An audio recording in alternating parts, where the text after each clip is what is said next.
कौन सी पार्टी ऐसी है जो सबसे खराब है? देखिए, भारतीय जनता पार्टी सबसे अभद्र भाषा का प्रयोग करती है। राहुल गांधी की मां को भरे सदन में जर्सी गाय बोला गया था।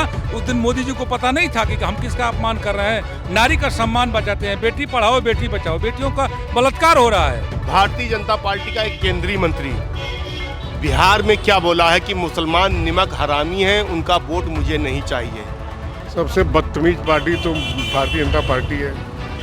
केशव प्रसाद मौर्य का भाषा सुनी है आप?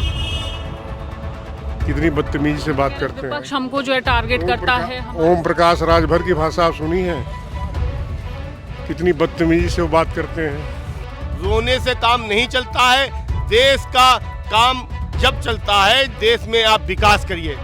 और गरीब जनता के जो आंसू हैं वो आप लोग को देखना चाहिए। आप लोग मोदी जी के आंसू देख रही हैं, लेकिन गरीब जनता के आंसू नहीं देख रही हैं। जो जनता पीड़ित है, कहीं नोटबंदी में परेशान किया गया, कहीं कोरोना काल में परेशान किया गया। ऐसा बटन दबाएंगे कि यूपी से भी भगाएंगे अमित शाह को, और बिहार से भी भगाएंगे, और दिल्ली से भी भगाएंगे उनको। ऐसा बटन दबाएंगे हम सब पीडीए के लोग। क्या कहना है? मोदी जी तो रो रहे हैं भाई मंचों पे कि उनको अपमान। देखो, हर बार चुनाव में उनका एक ही काम है, रोना। नमस्कार, मैं हयात अब्बास और आप देख रहे हैं 4 PM न्यूज़ नेटवर्क। बिहार चुनाव की तैयारियां चल रही हैं। वहां पर राहुल गांधी और तमाम विपक्षी दल जा रहे हैं, बता रहे हैं लोगों को, मंचों से बयान दे रहे हैं। वहीं मोदी जी भी जा रहे हैं, लेकिन मोदी जी कह रहे हैं कि उनको मंचों से गालियां दी जा रही हैं। फिर से उन्होंने रोना धोना स्टार्ट कर दिया है।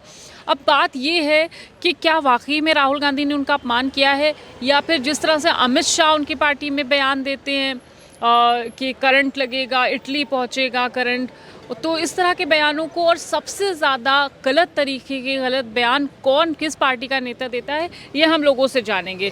भैया, क्या नाम है आपका? मेरा नाम कारी इसराइल है। आपको क्या लगता है, मोदी जी एक तरफ रो रहे, कह रहे हैं हमारा अपमान किया गया है, दूसरी तरफ उनके बयान भी बिगड़ते, उन्हीं के पार्टी के लोग, आपको सबसे ज़्यादा गलत बयानी किसकी लगती है, किस नेता की? देखिए, मैं आपको बताना चाहता हूँ कि भारतीय जनता पार्टी के ऊपर से नीचे तक, दिल्ली से लेके यूपी से लेके बिहार तक, जितने भी भारतीय जनता पार्टी के नेता हैं, उनकी ज़ुबान से क्या क्या निकल रहा है, उस पर अभी तक चुनाव आयोग ने कोई भी कार्रवाई नहीं की है। भारतीय जनता पार्टी का एक केंद्रीय मंत्री बिहार में क्या बोला है कि मुसलमान निमक हरामी हैं, उनका वोट मुझे नहीं चाहिए। चुनाव आयोग ने क्या कार्रवाई की है? क्या ऐसी कोई भाषा कोई इतने बड़े पद पर बैठ करके कोई बोलेगा क्या? भारतीय जनता पार्टी के एक सांसद ने मुसलमानों को कहा कि मोदी जी के रोड पे चल रहे हैं, और तौबा तौबा, मुसलमान मोदी जी के दिए हुए अनाज को खा रहे हैं, तौबा तौबा। क्या भारतीय जनता पार्टी को इसका शोभा दे रहा है क्या कि इस तरीके से भाषा बोली जा सकती है देश में? क्या देश में कोई भी कानून नहीं है और कोई भी पढ़ा लिखा इंसान ये भाषा नहीं बोलेगा? भारतीय जनता पार्टी के जितने भी नेता हैं, ऊपर से लेके नीचे तक, सब गाली देने का काम करते हैं, और इस तरीके की भाषा बोल रहे हैं कि चुनाव आयोग आज भी उन पे कार्रवाई नहीं कर पा रही है। तो मोदी जी रो रहे हैं, वो कह रहे हैं मेरा अपमान करते हैं। देखिए, कभी कांग्रेस के ऊपर, देखिए, जब भी चुनाव आता है, ये एक मोदी जी का उसूल रहा है कि रोने से काम नहीं चलता है। देखिए, भारतीय जनता पार्टी के नेताओं ने कहा था 2024 में कि अगर हमारी 400 सीटें आ जाएंगी तो हम देश का संविधान बदल देंगे। देख, कितना बड़ा अपमान किया है देश का। बाबा साहब अम्बेडकर साहब का दिया हुआ संविधान बदलने की बात कर रहे थे, तो जनता ने उनको इस तरीके से सफाया किया है कि माननीय राष्ट्रीय अध्यक्ष अखिलेश यादव जी जब ये पैगाम लेकर के गए जनता के बीच में कि बाबा साहब का खूबसूरत दिया हुआ संविधान की बदलने की बात कर रहे हैं, तो जनता ने 37 सीटें माननीय राष्ट्रीय अध्यक्ष जी की झोली में डाल दी, और 6 सीटें कांग्रेस की झोली में डालने का काम किया है। तो रोने से काम नहीं चलता है, रोने से काम नहीं चलता है। देश का काम जब चलता है, देश में आप विकास करिए। बिल्कुल, बहुत सही बात कही इन्होंने कि रोने से काम नहीं चलता है। और भी लोगों से बात करेंगे। क्या लगता है बिहार में इस बार मोदी जी जो मंचों पर रो रहे हैं कि उनका अपमान किया जा रहा है, वो काम आए? वो इसलिए रो रहे हैं कि उनकी सरकार जा रही है, और गरीब जनता के जो आंसू हैं वो आप लोग को देखना चाहिए। आप लोग मोदी जी के आंसू देख रही हैं, लेकिन गरीब जनता के आंसू नहीं देख रही हैं। जो जनता पीड़ित है, कहीं नोटबंदी में परेशान किया गया, कहीं कोरोना काल में परेशान किया गया, कहीं गरीबी पे नाम पे ठोका गया, कहीं फर्जी इनकाउंटर करे गए।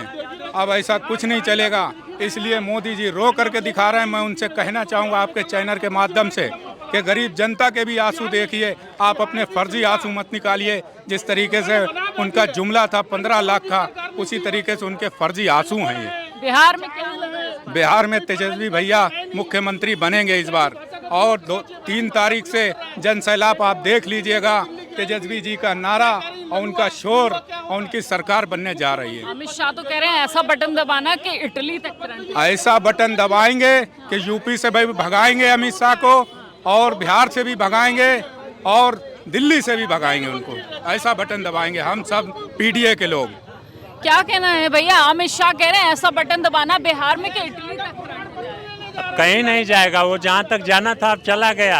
अब ये बिहार का बिहार में ही रहेगा। अब नरेंद्र मोदी और अमित शाह जी ये बिहार छोड़ेंगे और वहाँ पेवर तेजस्वी जी की सरकार बनेगी। क्या कहना है? मोदी जी तो रो रहे हैं भाई मंचों पे कि उनको अपमान नहीं। देखो, हर बार चुनाव में उनका एक ही काम है, रोना। और इन्होंने किसानों के बारे में कुछ नहीं सोचना है। देखिए इस समय किसान कितना परेशान है। इधर यूरिया नहीं पाया था, इधर बाढ़ से और पानी से किसान परेशान है। उस किसान के बारे में उनको कुछ नहीं सोचना है। जब भी चुनाव होगा केवल वोट के लिए उनको रोना है। वो तो हर बार कोई भी चुनाव हो उसमें, क्योंकि उनको किसानों के ऊपर चढ़ के राजनीति करना है और नौजवान के ऊपर राजनीति करना है। नौजवानों को कुछ नहीं देना है, नौकरी नहीं देनी है, लाठी खाए नौजवान, उसको कुछ मतलब नरेंद्र मोदी किसान के लिए कुछ नहीं कर सकते। आपकी बिहार में क्या कुछ होगा? तेजस्वी की सरकार बनेगी और इस बार भाजपा का वहाँ नामो निशान मिटेगा। आपको क्या लगता है? सबसे बदतमीज पार्टी तो भारतीय जनता पार्टी है। केशव प्रसाद मौर्य का भाषा सुनी है आप? कितनी बदतमीजी से बात करते हैं। विपक्ष हमको जो है टारगेट करता है। ओम प्रकाश राजभर की भाषा आप सुनी है? कितनी बदतमीजी से वो बात करते हैं। आप देखिए, इनसे ज़्यादा बदतमीज कौन है? और साथ में मुख्यमंत्री जी की भाषा देख लीजिए आप। संवैधानिक पद पर बैठकर अगर आदमी इस तरह की भाषा का प्रयोग करे तो क्या होगा? इससे बदतमीज पार्टी कौन है? आपको क्या लगता है सबसे बदतमीजी की भाषा? सबसे झूठा पार्टी भाजपा है, आरएसएस है जो चलाती है। आप गूगल पे सर्च कर दीजिए, चैट जीपीटी भी देख लीजिए, आप सर्च करिए। क्या लगता है कौन पार्टी सबसे ज्यादा खराब भाषा? गूगल पे सर्च करिए। देखिए, सबसे ज़्यादा अभद्र भाषा का अगर कोई पार्टी प्रयोग करने वाली है तो भारतीय जनता पार्टी है। इसलिए कि चाहे वो स्वलदेव पार्टी के राजभर जी हों जो भाजपा से मिले हैं, और चाहे भारतीय जनता पार्टी के नेता हों, वो हर अच्छे नेता पर भी टिक्का और टिप्पणी करते हैं। मोदी जी तो रो रहे हैं, कह रहे हैं हमारा अपमान किया गया है। बिल्कुल नहीं, बिल्कुल नहीं अपमान किया गया है। हमारे राष्ट्रीय अध्यक्ष अखिलेश यादव जी ने अभी कभी किसी नेता को अभद्र भाषा का प्रयोग किए हो तो कोई भी बता दे। राहुल गांधी ने उनका अपमान किया है। सरदार वल्लभ भाई पटेल जी ने आरएसएस का पहले से बैन किया था पूरे देश में, और आज भाजपा जो है पूरे देश को बांटने का काम कर रही है। आप गूगल पे सर्च कर लीजिए, चैट जीपीटी पे सर्च कर लीजिए, सारी चीज़ें क्लियर हो जाएगी। क्या लगता है आपको क्या लगता है कौन सी पार्टी ऐसी है जो सबसे खराब भाषा? देखिए, भारतीय जनता पार्टी सबसे अभद्र भाषा का प्रयोग करती है। राहुल गांधी की मां को भरे सदन में जर्सी गाय बोला गया था। उस दिन मोदी जी को पता नहीं था कि हम किसका अपमान कर रहे हैं। नारी का सम्मान बचाते हैं, बेटी पढ़ाओ बेटी बचाओ, बेटियों का बलात्कार हो रहा है, वो नहीं देख रहे हैं कि देश का अपमान। जब देश का अपमान हो रहा है तो देश के शीर्ष गद्दी पर बैठे हैं तो आपका अपमान तो स्वाभाविक होगा ही। जब देश का अपमान हुआ तो देश के अंदर ही तो आप रहते हैं। जनता वोट दे देगी उनको? इसी क्यों देगी भाई? जनता तो इसका फैसला करेगी। 15 लाख खाते में आए नहीं, लोगों को रोजगार मिला नहीं, महंगाई घटी नहीं, जीएसटी आपने बढ़ा दिया था, इसके बाद घटा दिया। अगर दम था सरकार में, मोदी जी में दम था, तो पेट्रोल डीजल को जीएसटी के अंदर लाना चाहिए था, गैस सिलेंडर को लाना चाहिए था। जो मूलभूत सुविधाएं हैं जिससे हमारी महंगाई बढ़ती है उसको जीएसटी में लाए होते, तब न देश का कल्याण हुआ होता। अडानी को ज़मीन देने के लिए 1 रुपये में ज़मीन दे देते हैं, अंबानी को दे देते हैं, कर्ज माफ़ कर देते हैं, और किसानों की फसलें, आज बारिश हो गई है हमारे गाजीपुर में, आजमगढ़, गाजीपुर, बलिया में बारिश हुई है, किसानों की फसलें सड़ रही हैं। मोदी जी का ध्यान नहीं है, किसानों की आय दोगुनी करते हैं, 50 किलो की बोरी 45 किलो कर देते हैं, 40 किलो कर देते हैं। तो जब खुदे आप देश का अपमान कर रहे हैं, तो जब देश का अपमान हुआ तो देश में आप भी हैं, तो आप भी का तो अपमान होगा ही। एक चीज़ और है, अगर किसी को हम सम्मान देंगे तभी हम सम्मान के हकदार हैं, अगर सम्मान नहीं देंगे तो मेरा भी सम्मान होगा नहीं। देखिए, नारी सशक्तिकरण ये अभियान चलाए हैं और नारियों का कितना सम्मान हो रहा है इस बीजेपी गवर्नमेंट में, आप देख रही हैं। कहीं किसी नारी के साथ बलात्कार हो रहा है, किसी को दबाया जा रहा है, किसी की आवाज़ को दबाया जा रहा है, तमाम प्रकार की नारियों के साथ उत्पीड़न हो रहा है। क्या बीजेपी गवर्नमेंट नहीं जानती है? सभी लोग जानते हैं, लेकिन उसको छिपाया जा रहा है। सरकार के पास तो इतने हथकंडे हैं कि लग रहा है कि वो औरत बोल देगी, उसको मार दिया जा रहा है। इस बार मोदी जी का रोने से काम चलेगा कि नहीं चलेगा? उनकी पुरानी आदत है रोने की, अब बिहार की जनता तय करेगी। आपको क्या लगता है ये काम कर पाएगा, कारगर साबित होगा? एक ही फार्मूला अगर बार बार यूज़ करेंगे तो शायद वो जो है कारगर नहीं होगा। और उनकी ये पहले से ही आदत है स्टेज पे रोने धोने की, और वही एक ऐसे बड़े नेता हैं जो शायद अपनी माता जी का भी चुनाव में इस्तेमाल करते हैं, और ऐसे इमोशनल सब्जेक्ट्स को लेकर आते हैं जिससे थोड़ा सा पब्लिक उनकी तरफ अट्रैक्ट होती है। लेकिन अब चूँकि ये चुनाव पूरा डेवलपमेंट और बिहार की जनता की भलाई के लिए हो रहा है, तो बिहार की पब्लिक देख रही है, पिछले कई सालों से देख रही है कि वास्तव में तो जंगल राज है, तो वो अभी पिछले 10-15 साल से वहाँ जंगल राज चल रहा था। बाकी ये प्रचार कर रहे थे पुराने लालू जी के समय का, तो लालू जी के समय में स्थितियाँ इतनी बिगड़ी हुई नहीं थी। जैसा कि अभी आपने ये भी देखा कि इलेक्शन के दौरान मर्डर होना, तो शायद डेमोक्रेसी के लिए ये बहुत ही खतरनाक है। तो हमें नहीं लगता कि इस बार जो है मोदी जी का इस तरीके का कोई पॉलिटिकल स्टंट काम करेगा। अच्छा, पार्टी चाहे वो पक्ष हो या विपक्ष हो, सबसे ज़्यादा आपको कौन सा ऐसा नेता दिखता है जो सबसे ज़्यादा अमान्य भाषा का इस्तेमाल करता है? किस पार्टी में? वो सारे बीजेपी के निकलते हैं, आप चेक कर लीजिए। आप मीडिया, सारे विपक्षी आप लोग मीडिया में हैं, आप सबके भाषण आप लोग देखते हैं, सुनते हैं, सबसे राय लेते हैं, तो आप देख लीजिए ना कि उनके लोगों की भाषा क्या रहती है। सारे लोगों की, चाहे बीजेपी से हो, आरएसएस हो, हिंदू परिषद से हो, बजरंग दल से हो, सबकी एक ही भाषा रहती है कि दूसरे लोगों को गाली दो, दूसरे लोगों के बारे में बुराइयां करो, उनको दुष्प्रचार करो उनके खिलाफ। ये बीजेपी का फंडा रहता है। देखिए, अमित शाह ने ये भी कहा है कि हम इस बार जो बिहारियों के वोट से जीतेंगे, घुसपैठियों के वोट से नहीं। तो घुसपैठिए तो वही हैं वहाँ ना, जो उन्होंने 2-3 लाख घुसपैठिए गुजरात के लोगों को वहाँ नाम डलवाया बिहार में, तो वही घुसपैठियों को जैसे जीतेंगे, वो सही बता रहे हैं। वो बस आपको समझने का फ़र्क है, उल्टा समझ लीजिए बस मतलब उसको। गुजराती को आप घुसपैठिए, वही घुसपैठिए हैं ही। बिहार में गुजराती जाएगा तो क्या है, वो घुसपैठिए तो कहा जाएगा। और वहाँ कौन है भाई? SIR करा के इन्होंने देख लिया है, कितने बांग्लादेशी मिले, 200-250 सब मिले शायद, बाहरी जो थे, उसमें कुछ नेपाली थे, कुछ वो 250-250 लोग मिले हैं टोटल, उससे ज़्यादा तो मिले नहीं। तो अब वहाँ घुसपैठिया कौन है? गुजराती होगा। SIR की प्रक्रिया कितनी सही आपको लगती है?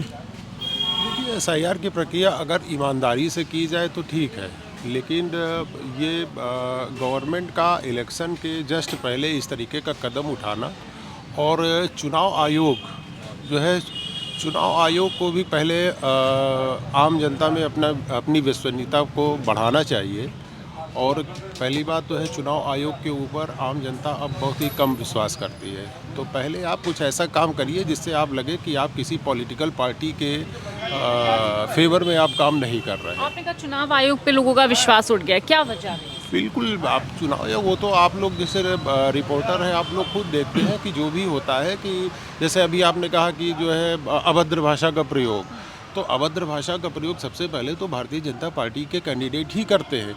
उनके अगेंस्ट FIR भी नहीं होती है, कंप्लेन भी नहीं होती है, और वैसी अगर भाषा अपोजिशन का कोई इस्तेमाल कर लेता है तो इमीडिएटली उसके खिलाफ कार्रवाई हो जाती है।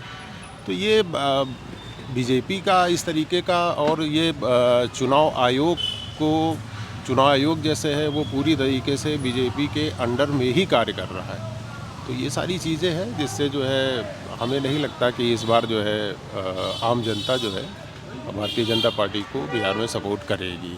अगर ईमानदारी से चुनाव हो गया तो डेफिनेटली इनकी सरकार जा रही है, नीतीश कुमार, और ये जो है हार रहे हैं, बुरी तरीके से हार रहे हैं। अगर कोई हस्तक्षेप ना हुआ किसी तरीके का ईवीएम और ये जो 1-2 दिन में जो घटनाएं हुई हैं, तो इन घटनाओं से भी काफ़ी आक्रोश है पब्लिक में। अभी भी शायद कोई इन्फॉर्मेशन आई थी कि हाँ गोली कांड, तो शायद डेमोक्रेसी के लिए, हाँ डेमोक्रेसी के लिए ये चीज़ें बहुत ही खतरनाक है। गवर्नमेंट किसी की भी हो, पार्टी पॉलिटिकल पार्टी कोई भी हो, लेकिन अगर आगे हमें हिंदुस्तान की को प्रगति करना है तो इन सब चीज़ों पर ध्यान देना होगा कि ये गोली कांड अभी जैसे ये लिखिए आचार संहिता में एक आम आदमी के अंदर एक डर होता है कि हमारी गाड़ी के अंदर 50,000 रुपये की गड्डी भी नहीं होनी चाहिए, हमारी गाड़ी के अंदर कोई पॉलिटिकल पार्टी का झंडा या उनके पेपर्स वॉलपेपर्स नहीं होने चाहिए, एक आम आदमी के अंदर डर होता है। और इसी दौरान वहाँ पे गोली चल जाना, तो आप खुद समझ सकते हैं कि भाई केंद्र में उनकी सरकार है और आचार संहिता लागू है और इस तरीके की घटनाएं हो जाना ये बहुत ही खतरनाक है जो है।